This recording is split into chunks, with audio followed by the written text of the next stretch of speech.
How's it going, boys? Welcome back to another video. So we now have the PTR December announcement.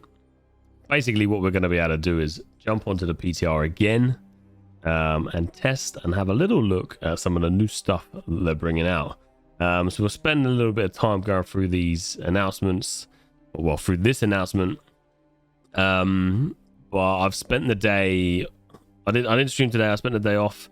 I woke up with a terrible sore throat again, feeling sorry for myself. So I took the day off and I've just been watching the events unfold. So this came out yesterday night or this morning for me. And alongside some really good stuff, which we'll get into first, there's been some kind of interesting changes that I think the majority of the community are unhappy with. So we'll go through that shortly, but we'll get straight into maybe let's start with the fun things. So again, standard stuff, you'll be able to jump onto the PTR from 6 p.m. UTC. So by the time this video is live, you should be able to access the PTR. What they're bringing out is some limited time content. And for you guys that know me, who blab, I blabber on about it all the time. I used to play Guild Wars 2. And something that I really loved was their winter festivals and winter events that they did. So I'm actually really happy that they're bringing this out. I don't know. I'm really happy that they're bringing it out, but given the patches that have come out recently, seems to what happen is every time a patch comes out, something in PvP gets messed up. So as a PvP player, I'm kind of nervous about any patches that come out for new to be honest. But anyway, we'll crack on. So the Winter Convergence Festival. This dude looks awesome. Looks fantastic. Let's find out where he is. So the holiday of Winter Convergence has arrived in the Turnham, marked by the appearance of the increased snowfall and northern lights in the sky. It's the time of duality and ditchumitimindu of the Yeti, the Winter Wanderer, comes to the land. While in the settlements, gifts are exchanged to mark the passing of the year. Outside the safety of the walls, there rages a wintry war between the positive forces of winter, slumber and perseverance, championed by the Winter Wanderer's positive side and the negative forces of winter. Player takes on the cause of the Winter Wanderer to collect winter tokens from repeatable events across the island, able to turn them in to a holiday shop containing rare and cosmetic items. The Winter Wanderer's positive aspect grows in the power, blah, blah, blah.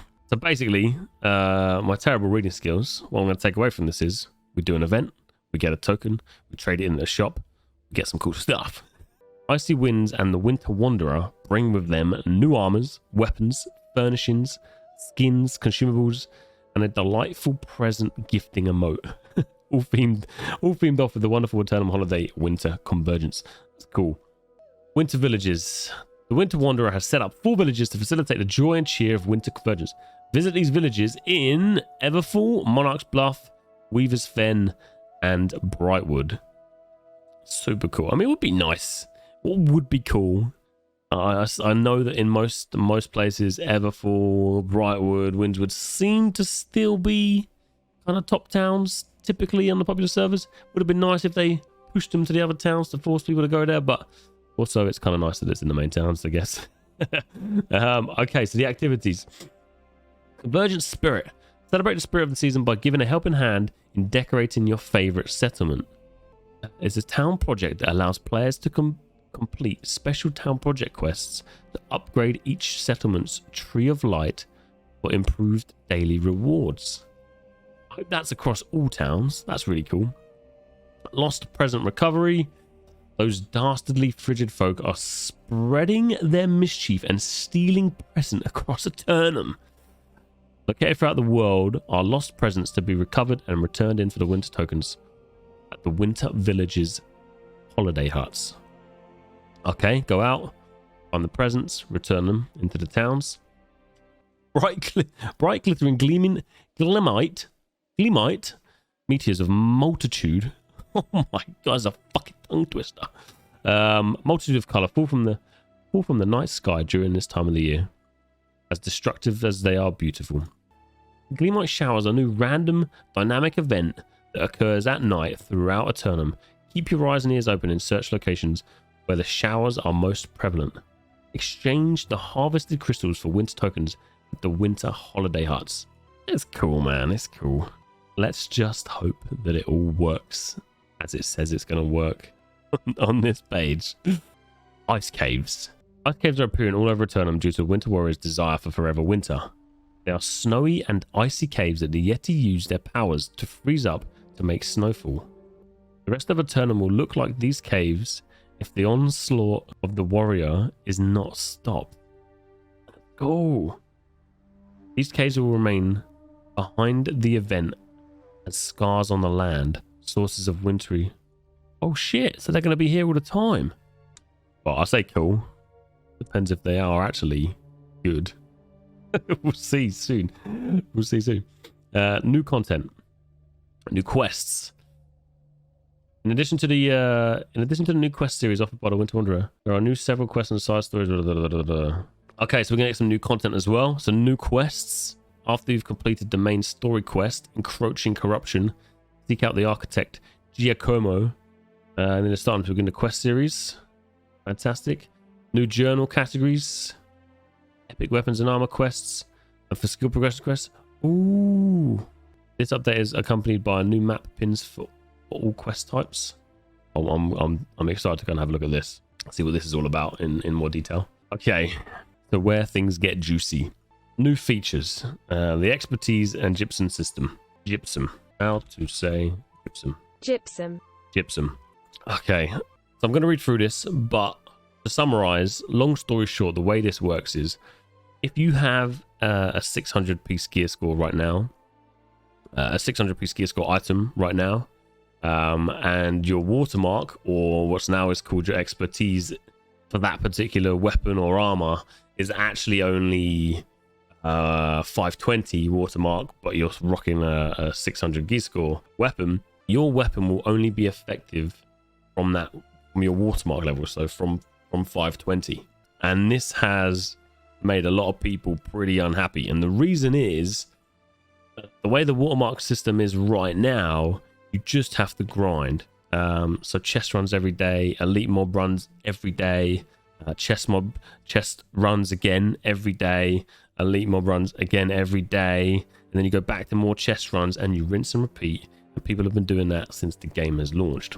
On the flip side, there's the other people that just didn't want to do those chest runs, do those elite runs, because they're kind of boring, to be honest. They are really boring. And what they've done is they've focused on the crafting, which is absolutely fine. They've gone out and they've crafted themselves, for argument's sake, some voidbent armor, which is gear score 600, and they haven't done the chest runs. They haven't leveled up their watermark outside of doing it like organically. They haven't grinded for that. And by the looks of things, these people are going to be penalized for not doing their watermark system. In short, that's the way it is.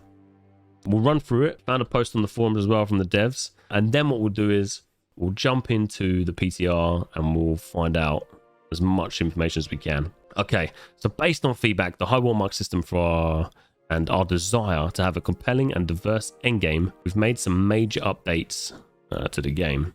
Just quickly, I think we fast forward 6 months from now, this could be a good system, but as it stands right now, people are going to get from this change. We've added a new system called Gypsum that can be acquired each day by doing a variety of activities. Open world named bosses, expedition bosses, outpost rush, arenas, corrupted breaches, etc. So it's kind of pushing people into doing all parts of the game, which is good. Each activity rewards a different type of gypsum that can be crafted into a gypsum orb. These orbs can then be crafted into gypsum casts of any weapon, armor, or trinket type. Opening a gypsum cast will guarantee an expertise bump and gear of that type. I.e., you do the craft of a great axe, and your great axe watermark is 520. You do this gypsum, you open the casts, and then your watermark goes from 520 to 521, for argument's sake. We've also renamed the high watermark system to expertise, and now display the current expertise level of each slot on your avatar in the inventory, so players can easily track their progress. We also show a level up banner anytime your expertise level. So this is a really great change. This is something brilliant. Especially, I like to think I by a lot, and I still haven't got a clue what my watermarks are. So this is a nice change, a bit more of a quality of life change. I like that. Lastly, we've added 2 new end game POIs where players can challenge themselves with difficult content and try to progress their expertise with level 66 enemies and elite chests. Both Malevolence in Eden Grove and the Imperial Palace North Dynasty Shrine have been up leveled to 66. A bit more diversity in our chest runs and elite hunting boys. Trade skills aptitude. We want to continue rewarding the efforts you make to craft items for yourself, your friends, or to make a buck on the trading post, so we have introduced trade skill aptitude. Upon reaching level 200 in trade skill, the level and circle will update to show 3 markers equal distance from each other on the circle. Earning trade skill XP will begin progressing you again, and when you reach one of these markers, you will be rewarded with a container of useful items that are mostly trade skill relevant, such as craft mods, special ingredients, and even schematics and recipes. Each subsequent marker awards a more spectacular container with more rewards than the one before. Gaining enough XP to go all the way around the circle will increment the aptitude counter by 1. This counter will keep counting so you can keep track of how many times you've wrapped your progression around the top level. Oh man, this is dangerous. We've also introduced a new type of reward with this system: equipment patterns. Equipment patterns are crafting artifacts that enable you to craft a guaranteed gear score 600 item that has a specific appearance. Patterns require a significant amount of powerful crafting resources to create, but guarantee a gear score 600 item. Patterns will still roll perks, and players have the normal amount of control over their outcome with craft mods and Azoth. Equipment patterns will have a small chance to drop from Arcana, Weaponsmithing, Armoring, and Engineering Aptitude reward caches. I mean, so far so good. It's not so bad at the moment. There's one bad piece, the change for our current crafters who are gonna have to get out there and explore and do their thing. But so far, I think it's okay, man. It's okay. Okay, so PvP balance changes, kind of interesting. Due to an issue with our initial PvP damage formula that caused a lower gear score to be more beneficial in damage mitigation, we have updated our formula. We look forward to hearing your feedback on this update. PvP damage formula update. We have adjusted the way armor mitigation is calculated to use enemies' gear score valued instead of your average gear score. To adjust for the difference in armor mitigation, we have increased the damage low-level players do to high-level players and reduced the damage high-level players do to low-level players. All right. Crit damage application. Critical damage bonuses from masteries or perks are now applied additively instead of multiplicatively. On average, this will reduce the extra damage they provide by a small percentage. Buffering windows. A general consistency pass has been done across all weapons to adjust the buffering windows for dodges, abilities, and basic attacks. I'm excited to see if this is feels different when you're PvPing. The updated buffer window starts when the first frame of the attack would deal damage, or on the first casting frame in case the abilities that do not deal damage. Okay, so that's a bit of the info on the PTR. There has been the dev blog update as well. Can we access the server? I want to make sure I get a spot. Okay, so this is the dev post I was talking about a second ago. What they've basically done is just clarified a few things. Reddit's done its thing, it's blown up. There's a lot of forum posts about this too that's blown up. There is a real contradiction in people's feelings about this.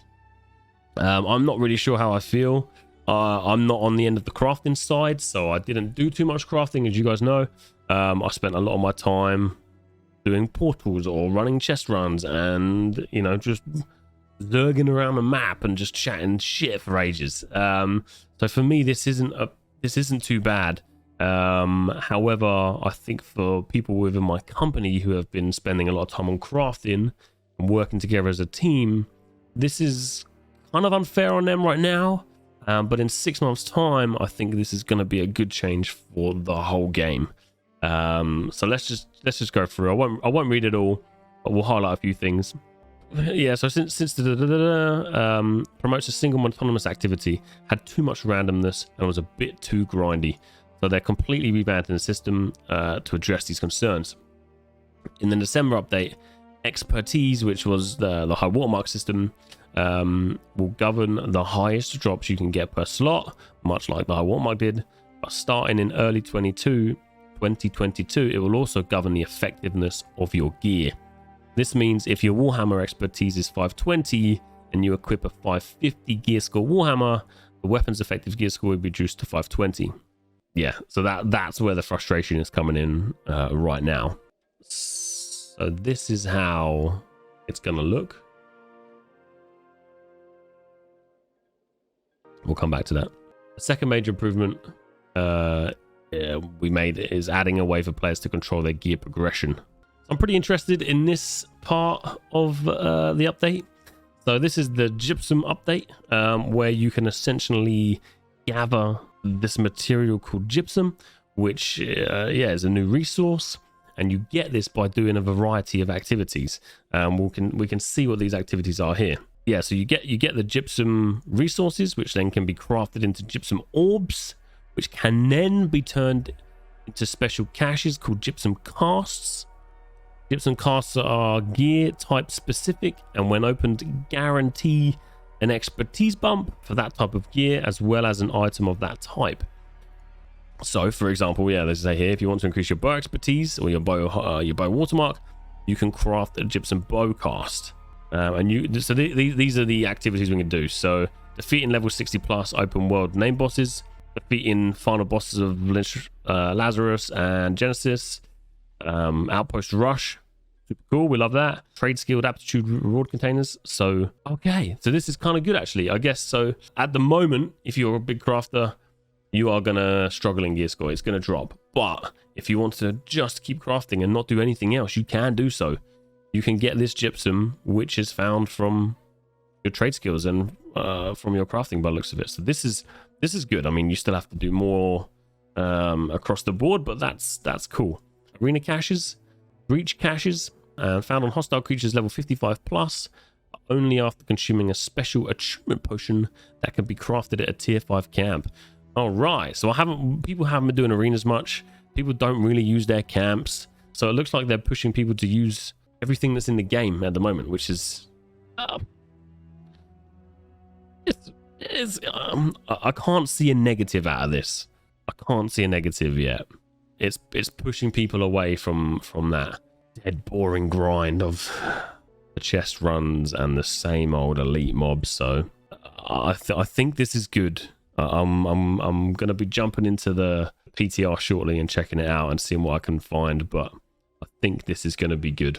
Reward improvements to ensure on-game activities provide command rewards for the effort and skill involved. We've reviewed them to make and made some adjustments. We'll continue to order our rewards for each activity. Okay, we've made 4 adjustments to make them more rewarding. Wow, each expedition boss will guarantee a random XP bump. Okay, boys, hold on to your keys. If you're watching this before the update, hold on to them. Use your dungeon keys after the update. We fixed all chests in Lazarus and Garden Genesis, so they have a chance to provide in-game XP bumps as well. Added item shards as a guaranteed drop for expedition bosses and as a chance to drop from elite chests. Added guaranteed sapphire gypsum from each expedition boss. So expeditions are going to become even more important than what we were using them for at the moment. That's cool. The difficulty adjustments. This is around, I think compensate for accidental overtuning they did in the November patch. If you guys have been running up north, you would notice that a lot of the elite mobs, well, not just up north, but a lot of the elite mobs are extremely difficult right now. And, you know, our server is a really popular server and it's fine, it's high pop. So there's a lot of people running around and you can kill them. But outside of that, it's really tough. And conclusion, we're sorry that the endgame experience was not on par at the start of the game and hope these changes will start to remedy that. We're not done yet and we'll continue to refine, improve and add to our endgame over time. It's good, man. They're working on it. The only issue I think a lot of us have at the moment is every time a patch comes out, some great stuff is there, but some of the other great stuff that was in the game is getting broken as well. So let's see what happens when this patch comes out. I'll drop another video shortly with a bit more information from the PTR and give you guys an update. But appreciate you watching this all the way through, and I'll see you on the next video.